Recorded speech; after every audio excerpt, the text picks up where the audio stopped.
Facebook CEO Mark Zuckerberg has said that he's sorry for data abuses at his company while he was testifying in front of the US Congress about Facebook's data privacy practices. Now, this comes after revelations that the data of nearly 87 million Facebook users was compromised. Our Gadget Guy, Colin Baker, joins us now to give us some guidelines as to how best to protect our data online. Good morning, Colin. Good morning. Morning, Mark. The whole Facebook thing, I'm sure you've probably been inundated with customers saying, honestly, if I had €1 for every time in the last 2 weeks someone did, should I be deleting my Facebook? That's what's on everyone's mind. Is their data a risk? How much data? How do they protect it? Should they just be removing themselves simple altogether? Question. Should they? First of all, it's an opinion thing. There's a relationship that we have with the likes of Facebook, and not just Facebook, but Instagram, pretty much any social media, and a lot of apps that we use for free.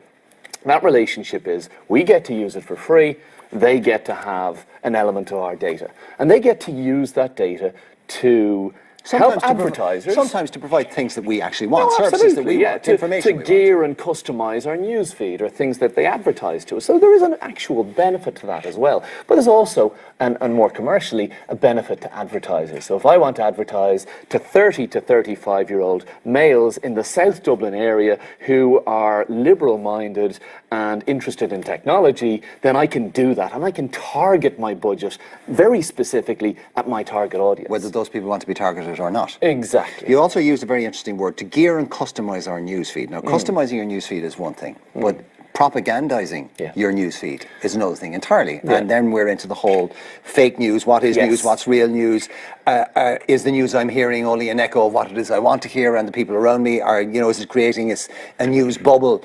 Exactly. And then, of course, the evidence about Cambridge Analytica, and was it used for political bent? Okay, so we go back to the first question. It is an opinion thing, but in your opinion, should people delete their Facebook? Absolutely not. Absolutely not. Awareness of how to stay secure, of how to govern your own data, of how to understand what they have, and then how to deploy that. In other words, what you're going to share and what you're not. Okay. That's something that we're all going to need now and well into the future. That's unavoidable. We will actually, because there's a very good article, I think it's in New Statesman, which basically says that data is the new oil, and that potentially it will be the most valuable commodity of the 21st century. So therefore, we're contributing this for free to these people. Yeah. So we need to be careful about it. We need to think about whether we want to do that or not.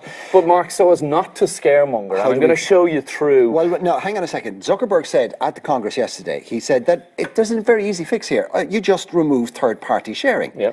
But in actual fact, if you go to the privacy settings, that's not in privacy settings. You have to go to the drop-down menu, and then you have to go looking in ads. So they don't make it easy for you to do this. Yes, but they are, in fairness to them, and I've seen this deployed in the last few days already in terms of them improving the access to these features of nullifying your account. Why don't they have it up on the banner, third-party sharing? They are making it a lot easier, and that certainly, that would make it there's easy. Elements of that already. That would make it very easy, wouldn't it? Yes, absolutely. And I think they're headed that way, because commercially, they don't want this. Of course they don't want this. And by the way, this is nothing new. Their idea of sharing with third parties and you sharing, I'm going to show you in a second, you're already sharing with various apps that you use to sign into Facebook. This is nothing new. Just because it's in the news now doesn't mean it hasn't happened for 20 years. Bear in mind who you're dealing with here, right? So you keep this simple for stupid. Well, so if I'm worried about my Facebook data and I want to do something about my privacy, what do I need to do? Where do I go?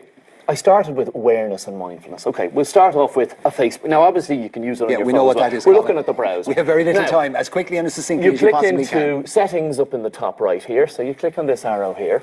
Up in the very top right here on your browser. This is on a standard browser on any computer, and you'll see settings down here. Okay. Now, so once you pop in there, you'll see a very interesting feature. Go a bit more slowly. Okay. This has come on stream in the last few weeks. It's called Download a Copy. Remember, it's in settings at the top in general. Download a copy of your Facebook data. And that allows you, in about 24 hours, they'll send you a link to a file that you can download with everything that Facebook have on you. And it can be a huge file. I've been on since 2009. Including the phone numbers of everybody you've ever run. I'm going to show you that. So this is, for example, now this is the index of the information. Now, they don't always get it right. They've got the obvious information, date of birth, phone number, address, ex-relationships, family members, where I went to school. They've got odd things that are wrong. apparently I'm into Judy Garland, Ray Foley of all people. So they don't always get your metrics and your data and your information right. This obviously comes from what you've liked, what you've stopped on, what you've engaged in on your news feed. Again, not sure why they get this type of information on me. Graham Norton again. I don't mind the chap, but I'm not necessarily, I wouldn't put it as my key interest. So they don't always get this right. So it's interesting to see what they get right and what they get wrong. Okay, 30 seconds. I noticed they had all my contacts, not just all my contacts. Contacts I lost and deleted 5 years ago. There's thousands of contacts in there. Okay, Colin, very quickly, how do we stop them getting this? Yeah, okay, well, moving on. These are my messages I sent ever on Facebook since 2009. How do we stop them getting this? Into privacy here, this gives you direct access to, if you like, an audit tool of what you're sharing and what you're not sharing. Okay. And of course, you can see it here, who can see your future posts, review. And if you slide down through there, it is written in very plain English. It is designed to be easy to use. This is what I mentioned as well about apps that are sharing access to your Facebook, Spotify, TripAdvisor, Tinder, TuneIn. These are apps that are, in most cases, just used to log in. But if you click into these, you can see what type of access they have. Okay. Obviously, that's how the Cambridge Analytica app gleaned information. Okay. Very quickly, in one sentence, how do I stop them getting this information? I suppose you can delete your account if you like.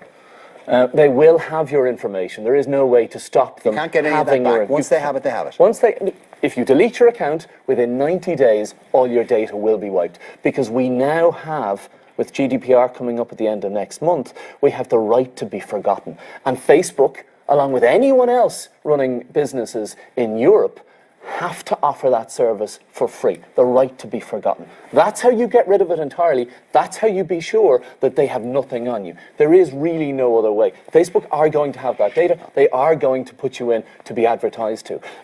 Back to that point about your apps, you can delete all those and give no third party access to your data if you like, if you're particularly careful. Right. This is a very complex subject. Obviously, we need to come back to it, but for the time being, Colin, thank you very much indeed. Right. Coming up after the break, we'll be showing you how to brighten up your spring wardrobe with some perfect prints over at the catwalk.